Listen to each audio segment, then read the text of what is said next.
ကပရစိတ်တယ်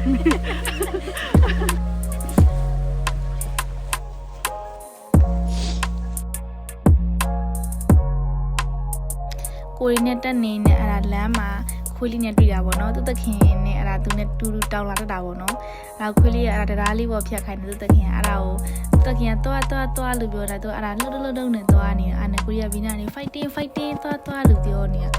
အဲ့နဲ့သူတဲ့သွားသူကြောက်သွားတယ်ပေါ့နော်သူတခင်ကလည်းသူအဲ့ဗီဒီယိုလေးတွေရိုက်ပြီးတော့အဲ့ဒါလမ်းတစ်လျှောက်တွေ့တယ်သူတို့တွေနဲ့အဲ့ဒါကိုသူတို့ကလည်းတစ်ချက်နားလိုက်ကိုရီကလည်းတစ်ချက်နားလိုက်နဲ့အဲ့လိုရေးဆက်ခဲ့တာပေါ့နော်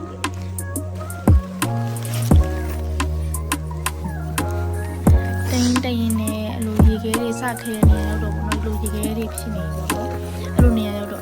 ခေါင်းဆောင်နဲ့အမရေခဲတွေဖြစ်နေပြီဆိုတော့အဲ့ဒါ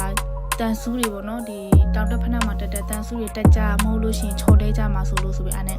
တန်ဆူးတွေထိုင်တက်နေရပေါ့နော်တန်ဆူးတွေကတော်တော်ကြီးကိုစူပါတာပထမဆုံးပေါ့နော်2026မှာပထမဆုံးသွားတက်တဲ့တောင်ပေါ့နော်ဒီလိုရေခဲတောင်ကနေဒါပထမဆုံးတက်ပူတာပါအတွေ့အကြုံတွေလည်းအများကြီးရပြီးတော့အများကြီးလည်းပြောခဲ့ပါတယ်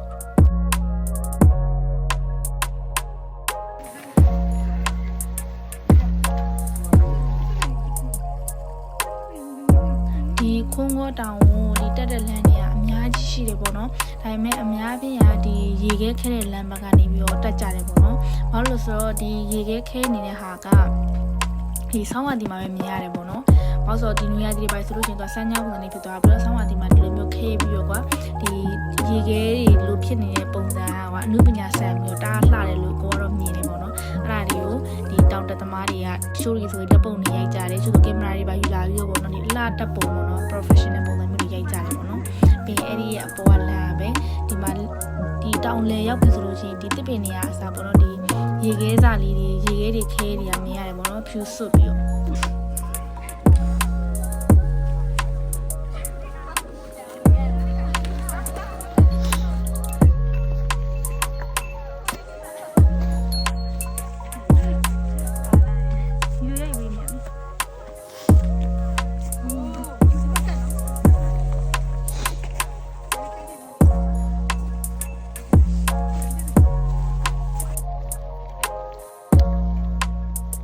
ကိုကတော့အသက်19နှစ်အရွယ်ပေါ့နော်တောင်နေတက်ရတာစပြီးစိတ်ဝင်စားတဲ့အချိန်တွေကတောက်တက်လို့ရှိရင်အမြဲတမ်းလိုအပ်တာတော့ထမင်းနဲ့ရေမဟုတ်ဘဲနဲ့ပေါင်မုံနဲ့ရေပါဘာလို့ဆိုတော့ကိုစားနေတောက်နေနေမှာအဲ့လိုဆက်ပြီးတော့တက်ဖို့အားရှိရပါတော့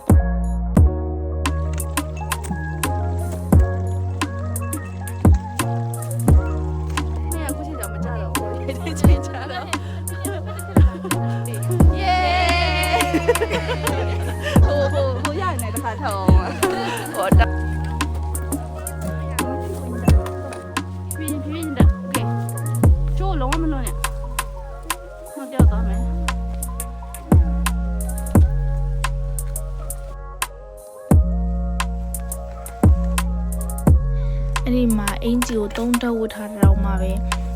အေးလုံးဝကြီးတော့နှာခေါင်းတွေပါရပါတော့နည်းနည်းလေးနီးနေရပါတော့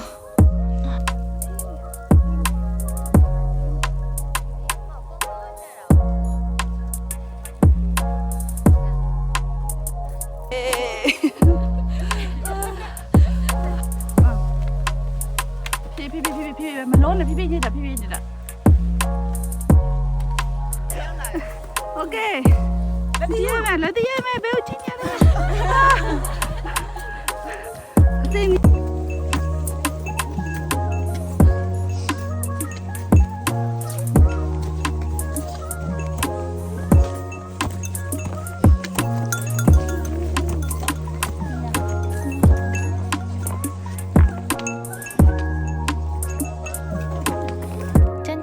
ဒါလေးကတော့တောင်ထက်ရောက်တဲ့မြင်ငွေဖြစ်ပါတယ်ဒီတစ်ပင်နေဆိုလို့ရှိရင်လည်းပေါ့နော်ရေခဲလေးတွေကတ်နေတာပေါ့နော်ရေခဲလေးခဲနေတာပေါ့နော်ပြီးတောင်ထိပ်မှာအဲ့လိုမျိုးစပွဲဝိုင်းလေးထားပေးရပြီးတော့ဒီရောက်တဲ့သူတွေက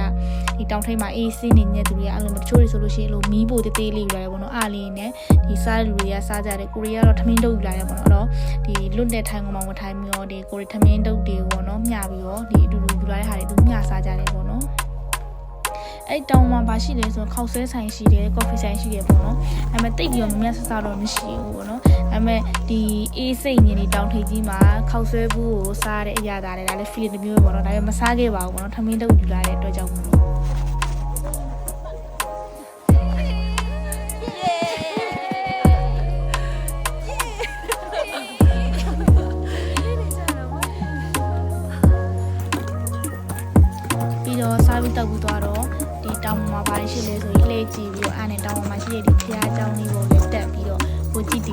ဆက်စုခဲ့ပါသေးတယ်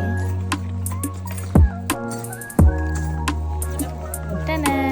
ဒီနေရာလေးကတော့တောင်ဝတ်စင်းတော့နော်တအားကိုလှတဲ့တဝုံရိုင်းစရာဒီ point နေတစ်ခုပေါ့နော်တဝုံရိုင်းလေးလှတဲ့ဗီဒီယိုရိုင်းလေးလှတယ်ပေါ့နော်ဒီဗီဒီယိုနဲ့ပတ်သက်ပြီးတော့အများကြီးပြောချင်တော့ပေါ့နော်ကြည့်ပဲကြည့်ကြတော့တယောက်တည်းကြည့်ပြီးမြင်နိုင်လို့အားလုံးလည်းကြည့်ပြီးရည်လို့ရအောင်လို့ပေါ့နော်ပို့တင်မိလိုက်ပါတယ်